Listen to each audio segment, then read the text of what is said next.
Welcome to This Explainer. Today, we're diving straight into something incredibly profound and honestly universally relevant.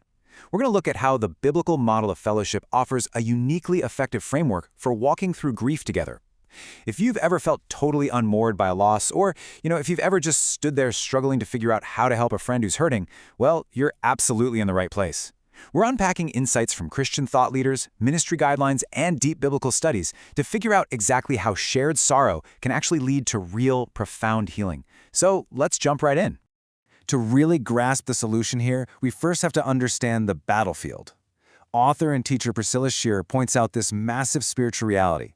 The enemy wants to isolate us one from the other, to cause us to just cave in discouragement and despair. It's so true, right? The ultimate temptation during our darkest seasons of suffering is separation. The urge is to just pull away, to hide out, and to isolate ourselves in our pain. But when we're separated from a body of believers, our ability to push back against that darkness is severely weakened. We're left totally vulnerable to absolute discouragement. Which brings us to part 1, the isolation of grief. Modern culture really tends to accelerate this isolation, doesn't it? It leaves a grieving person feeling like they're carrying this completely destructive heavy weight entirely on their own. Navigating the solitary path of mourning is brutal. One of our sources, drawing from a personal testimony of grief after losing a mother, perfectly captures this raw reality. They describe feeling just destroyed, completely overwhelmed by emotional pressure, a total apathy toward the future, and trapped in this cycle of shame and guilt. When grief is handled all by yourself in total isolation, it feels like a downward spiral with literally no bottom in sight. You're walking down this dimly lit path, and the rest of the world just keeps spinning on like normal. But the absolutely crucial takeaway from our sources is this. While grief itself is a completely natural response to the unnatural event of death, isolating yourself inside that grief, that is exactly what breaks the human spirit. But there is a better way. Let's look at part 2, the call to mourn together. The biblical mandate gives us a pretty radical alternative to that isolation. It challenges us directly to step right into the sorrow of others. We aren't just supposed to wave sympathetically from a distance, we are called to actively enter the pain. Romans 12:15 lays this out with crystal clarity. Rejoice with those who rejoice, mourn with those who mourn. This verse shows the sheer depth of Christian empathy. We're called not just to celebrate the wins, but to willingly wade into someone else's sorrow. Now, I know that's incredibly challenging, right? Grief is uncomfortable, it's messy. But Christian fellowship doesn't shy away from discomfort. Instead, it actively creates a sacred, safe space for shared suffering. When we mourn together, we validate the pain, and we allow God's peace to slowly start piecing shattered hearts back together. There's such a stark contrast between secular expectations and biblical reality when it comes to loss. Secular culture often rushes us toward this superficial, quick recovery. You hear well-meaning, but honestly kind of empty platitudes, things like, they're in a better place, or God just needed them more. People say these things to ease the sting and fast-track the grieving process. But look at the biblical reality. Mourning is not sinful. The Psalms are absolutely filled with lament and raw anguish. The Christian model validates that pain. It commits to walking together in sorrow down a really hard road rather than just slapping a cliché on it and trying to fix it. So, how do we do this? That brings us to part 3. 4 pillars of support. What does this actually look like on a random Tuesday afternoon? It's one thing to say we should mourn together, but how do we practically do it? While the Lutheran Church Missouri Synod beautifully outlines a framework for grief support groups that gives us some incredibly practical guidance. They break effective support down into 4 distinct pillars. First up is spiritual support. This is the bedrock, constantly pointing each other to Christ and helping the grieving person endure without losing their faith. Second is informational support, which is basically helping people understand the actual journey of grief and what they can expect to feel. Third is instrumental support. This is the hands-on stuff, practical actions and tools for just getting through the day or the week, like bringing over a meal or doing some laundry. And finally, number 4, emotional support. This is all about listening and compassion, making sure the person feels truly cared for and heard in the middle of their sorrow. By leaning on all 4 of these pillars, a community can holistically help someone endure without ever having to rely on false cheer.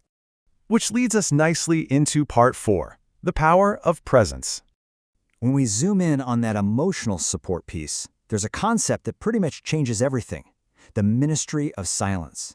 We put so much pressure on ourselves, don't we? We think we need to say the exact right, magical combination of words to instantly heal a grieving friend's heart. But our source material pushes back on that completely. Drawing from the wisdom of James, the advice is to be quick to listen and slow to speak. The ministry of silence is frequently the absolute most powerful comfort we can offer. We don't need to fix their pain. A silent, empathetic presence is what creates a safe space. It makes a mourner feel heard and understood rather than rushed or judged. Think about it. Jesus himself wept at Lazarus' tomb before he performed a miracle. That was pure empathy. Sitting in silence alongside a grieving friend is a profound, beautiful act of divine love expressed right through fellowship. Now, what if you are the one who is currently grieving? If you're feeling that magnetic pull to just isolate yourself right now, Christian Family Solutions offers these 4 incredibly practical steps to guide you back into community. Step 1, deepen your relationship with God.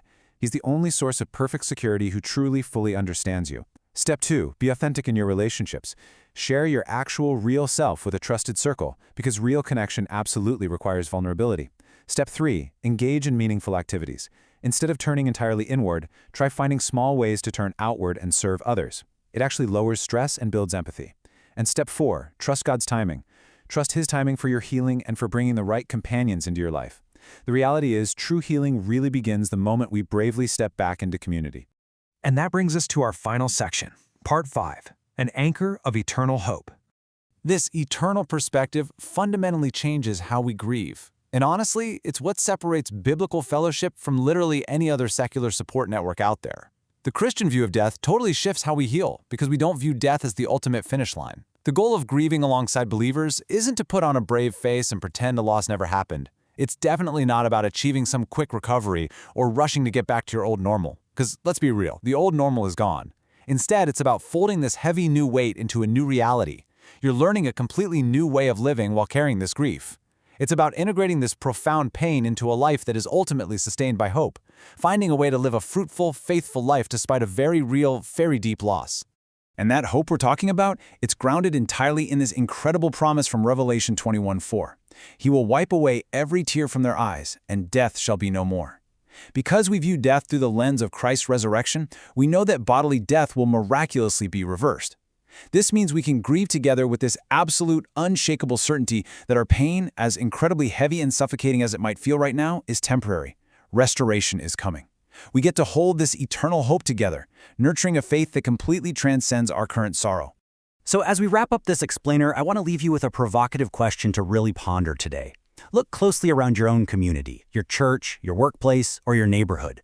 Who in your circle is secretly carrying a burden of grief today? Who's walking that solitary path of mourning right now? And more importantly, taking everything we've just talked about, the ministry of silence, bearing burdens, and holding on to eternal hope, how will you help them bear it?